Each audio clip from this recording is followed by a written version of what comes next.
3 o'clock, Pacific Standard Time. It's time for the Godkiller. It's time. Hey, I'm Eric. I'm making a game. It's called the Godkiller. It's a 3D top-down puzzle-solving adventure game, and it features a conflict between you, the main character, and God. And God in this game is represented by two giant floating hands. These two giant floating hands. He doesn't have a head that you can see. You see two hands. And those two hands, in order for me to pull off this character, make the character as enjoyable as I intend him to be, they need to be expressive. And hands are extremely expressive things. They're also underused in video games. So some of the stuff I'm doing, it's a little off the beaten path. And the bad side of that is that it's a little more work to get it done. Good in the way that I want to. The good thing about it is that once I have it done, it's going to be pretty unique. It's going to be something that looks interesting, and yeah.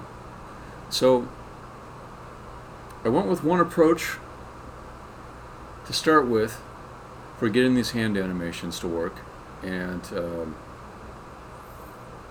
it wasn't a good approach. My initial approach was to take the leap motion sensor and record animations of hand movements with that. I did quite a bit of work on that. I got a custom hand recorder working, and it would track my hands and would play some audio that was the dialogue that the hand motions were supposed to go with. And I found a couple of problems with it. I detailed this in an 8-minute video that I released just previous to this one if you're interested. But basically the motions were too jerky, and it relied upon the hand actor, myself, having memorized the line in great detail. So it's not really a time saver to use that hand recorder if I have to remember precisely where all the points are when different hand motions should be done. So if I'm talking right now, it's really easy for me to move my hands while I'm talking. But if this line that I just said was played back to me, it was like, if I'm talking right now, it's really easy for me to know where I should move my hands. Basically, I have to memorize that line. If I'm talking right now, it's really easy to know. But see, if I don't have it memorized, then I'm going to hear like some audio, and I'm going to move my hands a little bit after it, and it won't look right. So that and the jerkiness and kind of the tracking errors on the leap motion made me think it's not good for using to record performances for how I need.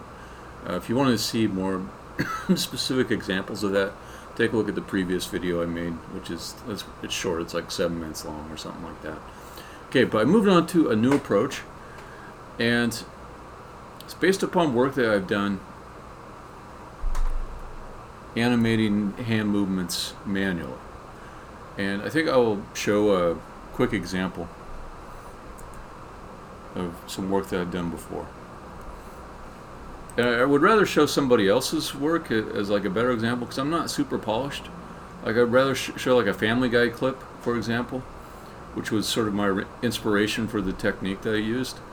But copyright issues, taken down from YouTube, I might as well show my own stuff. But I'm not saying it's like the most incredible example. It's definitely got things that are wrong with it. So when I hit play, watch the movement of the hands, and watch how it synchronizes to the dialogue that the character is speaking. I'm Jamie Jensen, and I'm here to change your life.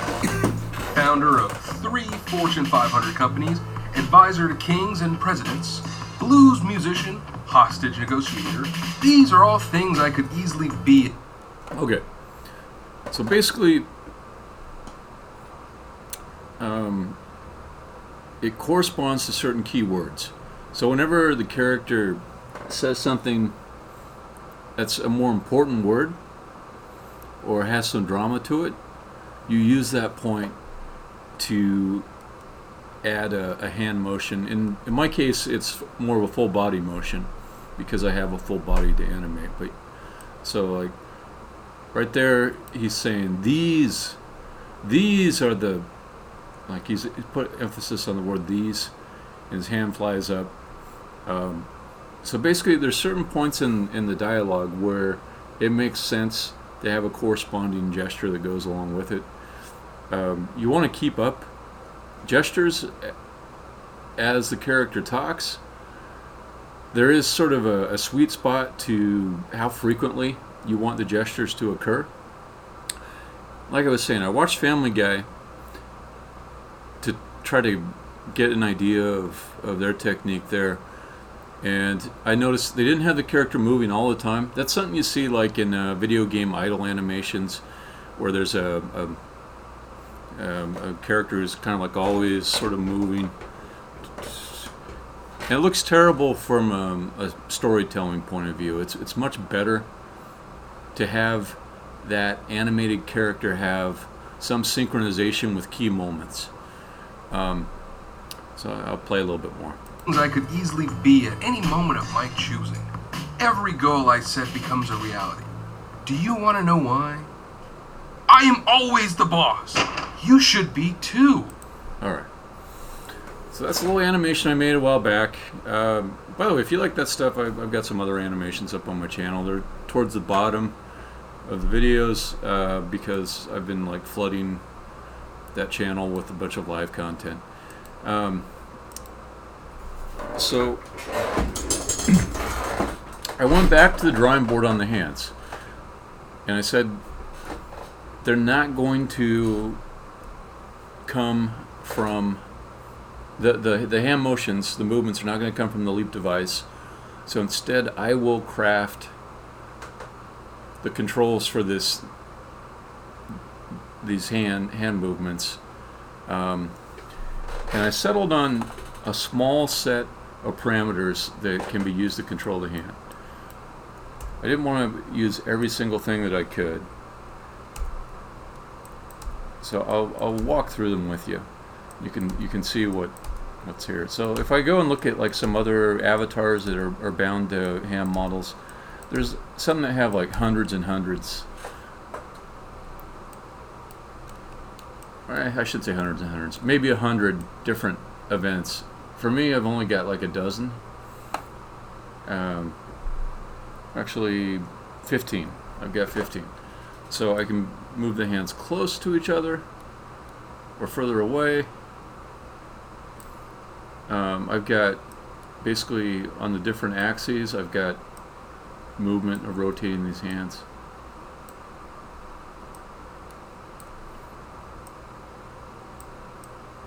Okay. And that was the easy part. A little harder was the movement of the different digits. And basically I took the model and I found for each of these digits 3 keyframes. The midpoint, which is where they're at now, which is kind of like I've got these guys set all to 0. The midpoint is like where your digits would naturally be if you were just holding your hands without any amount of tension to them. Okay, so I took 3 keyframes for each of these. One was the midpoint, one was the clench, so like the thumb there, you can see it all the way clenched in, and then fully extended, like as far extended as you can make it. And I definitely exaggerated the extension, but the thing is that all these rotation values here, any of them look okay. I don't have to worry about rotating this thumb into a place where it looks unnatural. And same for all the other digits. All the other digits have got the 3 keyframes set for middle, clenched, extended, and I can smoothly pick any position from the fully clenched to the mid to the fully extended.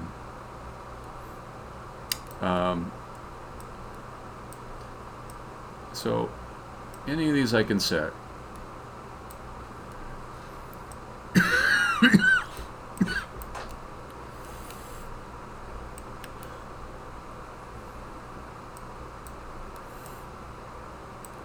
So I can't do every single thing that you might want to do with some hands, but almost everything that I tried to do, there's like a pretty good approximation of it.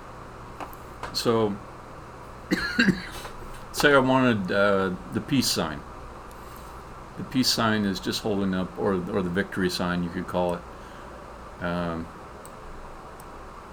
That's just moving those 2 in.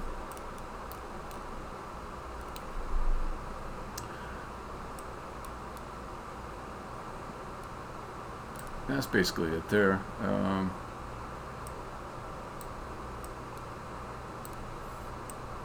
Okay. Say I want say I want to do the flipping off. Oh man, I got a little bit of a logarithmic cold. And basically I'm getting a little bit better every day. I've got this cough that's held over. Bronchial type thing. So pardon me for talking through some cough drops. Okay, so if I wanted to flip somebody off, do that. Move the thumb in, it looks a little bit better, I think.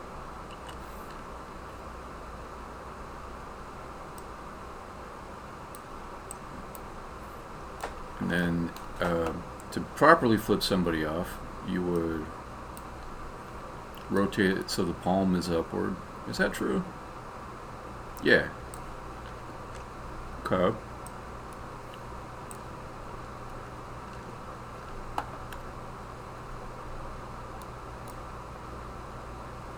There. So there. With that, I can even do some things that are a little bit trickier, like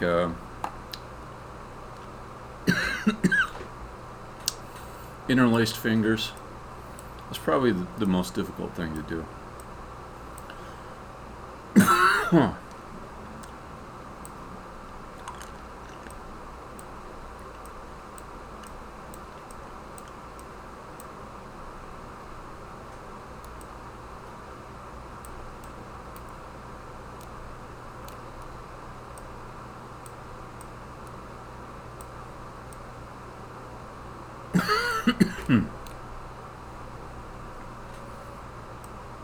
Just kind of move the hands together.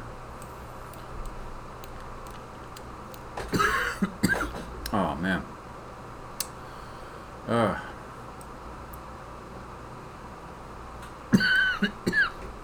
Boy, this cough is just really bad. I know it's really annoying to hear on a stream, so I'm not going to go real long on this. Just going to finish up a little demo here. So anyways, you get the idea.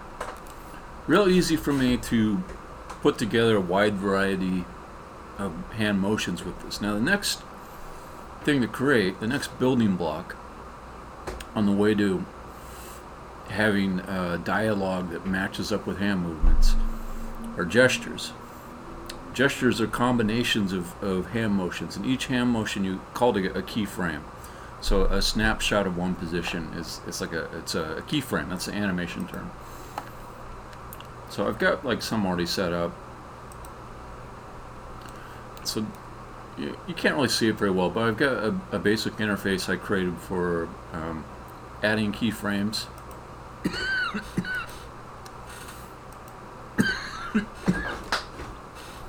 So keyframes are events in a timeline of an animation. It specifies where at one moment in time things will be positioned, how things will be positioned at one moment in time.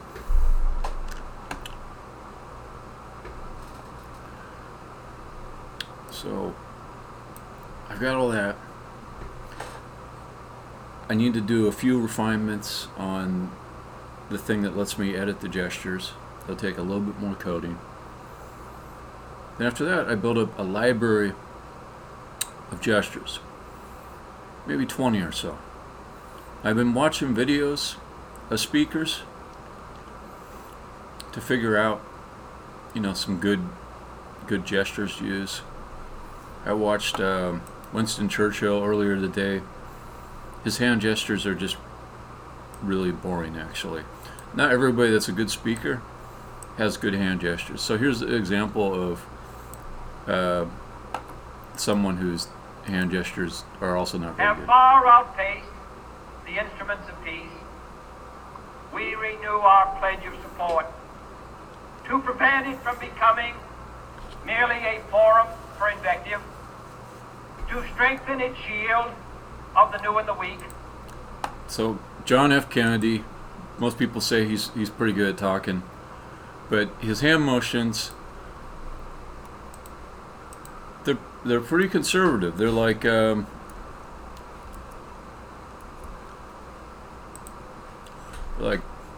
I'm a powerful man. I'm bringing lots of power. I'm going to be somebody you can trust. Not gonna do anything crazy. My hands just stay in one place. Winston Churchill addressing the Senate. He's like being extra humble in this video. He's got his hands constrained down at his hips. God damn this cough. It's like he's a visitor in somebody's house. Also, terrible thing to use as the basis of good hand gestures. Know who is good, but I can't show you? Martin Luther King Jr. And my theory is people that aim to persuade in their speeches, they want you to actually think something or believe something, as opposed to trying to convey something about them. God damn, I'm gonna have to stop. Anyways, I can't play MLK Jr. because he was kind of like a tight ass as far as copyrights on his speeches, and his family continued that tradition. So unfortunately, his I Have a Dream speech, a lot of us have never seen it except for maybe a little clip inside of a documentary someplace that was covered by fair use. You could pay his family $10 and get your own copy of it if you want. There's some other speech of his that I found, which is again, I can't bring it up. I don't want to get in copyright trouble. But it's "What is your life's blueprint?" And his hand motions in it are wonderful. He uses them for suspense, to bring up like a point that he's about ready to make. He adds some suspense. He does a lot of pointing in different directions. He looks chill. He looks like somebody you want to listen to. I mean, even without knowing who he is or hearing the ideas that he's speaking, you just kind of look at him and he's compelling. I think I want to go check out maybe Lenny Bruce too. But yeah, I'm really interested in good hand motions to go along with dialogue at this point, and I'll see what I can do. From a technical perspective, I think I'm on the right path now. These hands can do lots and lots of things, and I've got the mechanisms in place to create gesture animations. The next part after that would be something that kind of automatically picks certain points in the dialogue to throw in some basic gestures into, but has like an authoring override where I can say, for example, if I know that the word at one point in the dialogue is here, that I want the hand to point straight down. But I need to play with it a little bit. If anything, I learned from the Leap Motion, where I spent like maybe, I don't know, 20, 30 hours on it, is to see the results of what the approach is going to achieve as quickly as possible, so you can tweak or abandon the approach if that's what's best. So I'm going to try to get to a point where I can see the results of my approach as a proof of concept. Alright, so I'm going to make this a short one because my friggin' cough is horrible. Nobody wants to listen to that. Hopefully I'll show you something interesting tomorrow. Yeah, whatever. Anyways, talk to you later.